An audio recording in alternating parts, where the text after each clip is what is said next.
안녕하십니까. 셋째 주일날 우리 예배학 공부를 다시 재개합니다. 여러분들이 숙제 가운데서 왜 하나님은 성막 한가운데 금송아지 사건을 예배의 본질의 중요한 내용으로 집어넣는가 하는 것을 우리가 한번 숙고를 했습니다. 많은 분들이 숙제를 동전의 한쪽 면만 강조를 했는데 저희가 이것을 오늘 조금 더 예배의 중요한 본질, 예배 이해의 가장 핵심이라고 하는 예배의 역할, 예배의 하나님이 우리에게 주신 그런 능력, 이것을 한번 우리가 보고자 합니다. 금송아지 사건은 물론 비극으로 시작된 인간의 죄가 얼마나 지독하고 얼마나 인간의 죄가 끈질기고 악착 같은지를 우리가 보여주고 있는 그런 전형적인 사건입니다. 여러분들이 이 출애굽기 32장에 등장한 이 금송아지 사건이 얼마나 하나님의 무서운 진노를 촉발했는지 출애굽기 32장 에 보면 3,000명을 하나님이 죽이셨을 뿐만 아니라 살육했을 뿐만 아니라 하나님이 그것으로도 이것이 채워지지 않아서 더 하나님이 징벌을 내리시는 장면이 출애굽기 32장 35절에 기록되어 있는 것을 보게 됩니다. 여호와께서 백성을 치셨다. 참으로 얼마만큼 하나님이 진노하셨는가 하는 것을 우리가 알 수가 있습니다.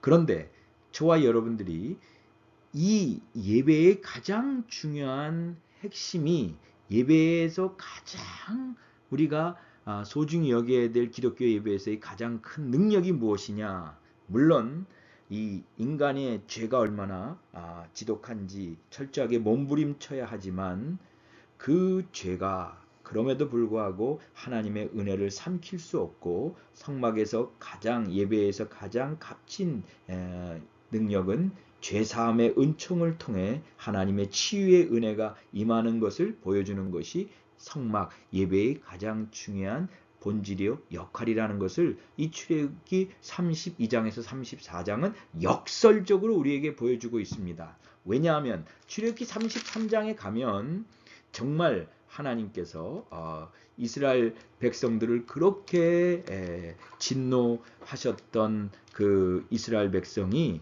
출애굽기 33장에 가면 5절에 단장품을 제하는 이스라엘 자손이 그 단장품을 제하는 6절에 이런 말씀이 등장합니다. 고대 근동 당시에서 단장품은 신이 나와 함께한다는 목숨처럼 여기는 징표였습니다. 일종의 그들이 자기의 마음 깊은 곳에서 하나님처럼 여겼던 예배의 대상이었죠. 오늘날로 말한다면 이 단장품은 우리 현대인들에게 있어서 현대인들이 가장 하나님처럼 여기는 지위, 학벌, 세상의 자랑거리입니다. 이것만 있으면 내가 누구 앞에서도 내 자신이 흔들리지 않을 만큼 내가 가장 나를 하나님처럼 여기게 만들어주는 거 바로 이게 단장품인데 이스라엘 백성들이 금송아지 앞에서는 그러한 철저한 회개가 없다가 이 출애굽기 33장에 와서는 이러한 회개가 일어나면서 모세가 이제 하나님의 영광 가운데 나아가는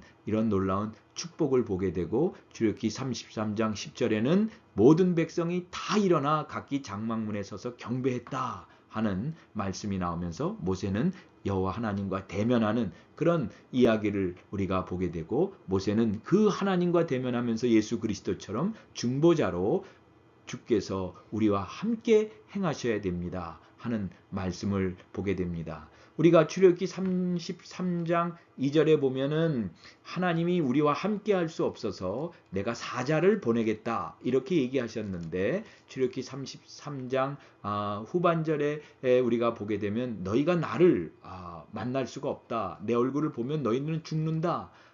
내가 내 얼굴을 보면 죽는다. 이게 20절, 23절에 우리가 기록되어 있는 것을 봅니다. 그런데 이런 하나님의 그 어미로우심, 경외하심, 거룩하신 하나님과의 만날 수 없는 우리가 죄인이 하나님을 만나는 바로 이 놀라운 예배의 영광을 이 출애굽기 금송아지 사건은 우리에게 보여주면서 다시 한번 우리의 죄가 아무리 주홍 같을지라도, 우리의 죄가 아무리 진홍같이 붉을지라도 양털같이 희게 해주신다는 이 놀라운 십자가의 죄사함의 은총을 우리가 한번 더 깊이 깨닫는 그런 그 복음의 능력이 바로 이 금송아지 사건 안에 있다. 그러면서 제가 여러분들한테 숙제를 내주기를, 출애굽기 32장에 보면 3,000명이 죽임바 되었다 하는 것을 3,000명을 강조합니다. 이것은 3,000명이라는 숫자의 그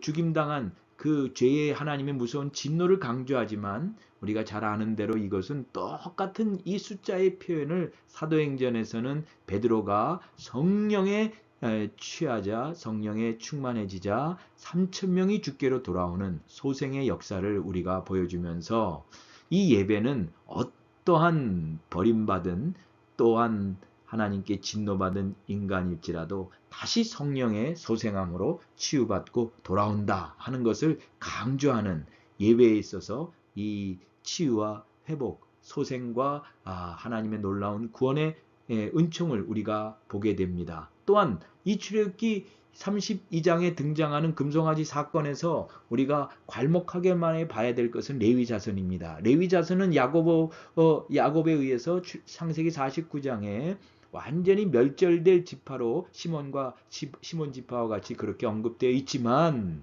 이 사건을 통해서, 이 금송아지를 사건을 통해서 레위 지파는 하나님의 제사장 지파로 우뚝 서는 그런 새로운 존재자로, 새로운 하나님께 치유자로 소생하는 그런 역사를 보여주면서, 역설적으로 이 금송아지 사건은 예배야말로 가장 버림받은 인간이, 가장 하나님 앞에서 멸절당한 인간이 다시 소생해서 하나님의 귀한 도구로 하나님이 쓰시는 주님의 귀한 능력이 된다 하는 것을 강조하면서, 다시 한번 우리는 예배의 능력이 무엇인가를 보게 됩니다. 요즘 대한민국을 완전히 휩쓸고 있는 이른바 아동학대 사건의 주인공이 목사님이요 또 박사님이시라는 것을 우리가 봅니다. 거기다가 신학교 또 교수. 저는 이분을 생각하면서, 이분이 전라남도 화순에서 그 어려운 환경에서 명문 신학대학에 입학을 해서 또 대학원까지 공부를 하고 독일에 가서 10년 동안 박사과정 공부를 하고, 이제 비로소 신학교 교수와 또 명망 있는 학교의 그 좋은 티처로서 또 목회자로서 활동을 이제 펼쳐가는데, 정말 그동안 아내가 죽고 새 아이를 양육하느라고 온갖 고생을 다하면서 이제 조금 자기가 꿈을 갖고 있었던 것을 펼쳐나가려고 하는데, 정말 자기의 딸아이가 그렇게 부모의 기대에 어긋나는 사춘기의 행동을 느닷없이 하게 되니까, 그야말로 모범생으로 살았던 이분이 딸아이를 너무 심하게 구타하다가 큰 화를 초래하게 됩니다. 저는 이 사건을 보면서 한 가지 중요하게 여기고 싶은 것은, 누구나 우리 모두가 결정적인 순간에 실수와 허물이 나타날 수가 있습니다. 문제는 이때입니다. 이 결정적인 순간에 이분은 자기가 그동안 쌓아왔던 그 금자탑이, 바벨탑이 한순간에 무너질 거라는 걸 생각하니까 너무나도 억울하고 두렵고 너무나도 끔찍해서 그것을, 그 죄를 은폐하려다가 더 교활하고 더 잔인하고 더 추악한 죄의 이 구렁텅이로 빠지게 되는 것을 보면서, 인간이 얼마나 자기 안에 하나님보다 더 하나님처럼 여기는 자기의 금자탑이, 자기의 바벨탑이 있다는 것을 우리가 보게 됩니다. 이것 무너지고 이것 사라지면 나는 지금까지 살아온 아무런 이유가 없고 또 앞으로 살아갈 힘이 없다. 그렇기 때문에 결국은 정말 모든 세상의 손가락질을 받는 그런 파렴치한 인간으로, 두 얼굴의 인간으로, 인간의 이중성이 드러난 이 사건을 통해서 우리는 예배가 무엇인가를 다시 한번 보게 됩니다. 왜냐하면 예배란 내가 결정적으로 잘못하고 내가 정말 고개를 못 드는, 내 인생이 다 사라져버리는 그런 추악한 잘못을 범했을지라도 그 순간에 우리가 내 인생을 보는 것이 아니라 예수 그리스도의 십자가를 본다면, 예수 그리스도의 십자가를 만난다면 그 사람은 레위 지파와 같이 다시 소생하고 이 3,000명이 다시 성령 시대에 이 베드로의 그런 그 주께로 돌아오는 회개의 역사의 능력을 소생케 하는 이 놀라운 능력을 체험하면서 우리는 이 버림받은 금송아지 사건에 이 버림받은 이스라엘 백성들이 다시 하나님을 만나는 그러한 장면을 우리가 이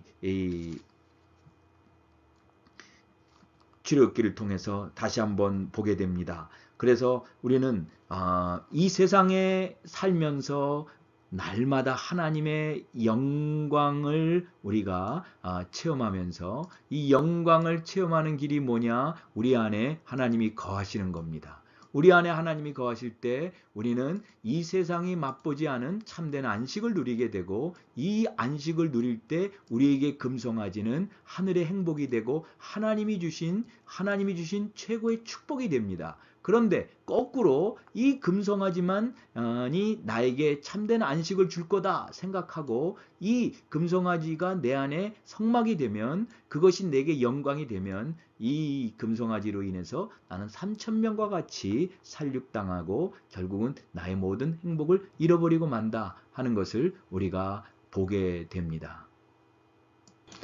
그래서 성막과 금송아지 사건을 통해서 우리는 다시 한번 예배의 핵심은 복음입니다. 복음은 반드시 예수 그리스도께서 승리하신다. 우리의 죄가 아무리 지독할지라도 하나님은 우리의 죄 사하시는 치유의 사죄의 은혜를 예수 십자가를 통해서 이루어진다 하는 것을 강조하면서 우리 모두가 다시 한번 어떠한 결정적인 순간에 어떠한 잘못과 어떠한 문제를 일으켰을지라도 우리는 그 순간에 주님의 십자가를 만나서 반드시 다시 치유받고 소생하는, 그리하여 이 세상에서 내가 쌓은 어떠한 금자탑도 바벨탑도 금송아지도 한순간에 무너질 수밖에 없지만 그 결정적인 순간에 우리가 예수 그리스도의 십자가를 만나면 나의 단장품을 그야말로 다 내려놓을 수 있는 이런 영적인 담대함을 갖게 된다 하는 것을 우리가 다시 한번 보게 됩니다.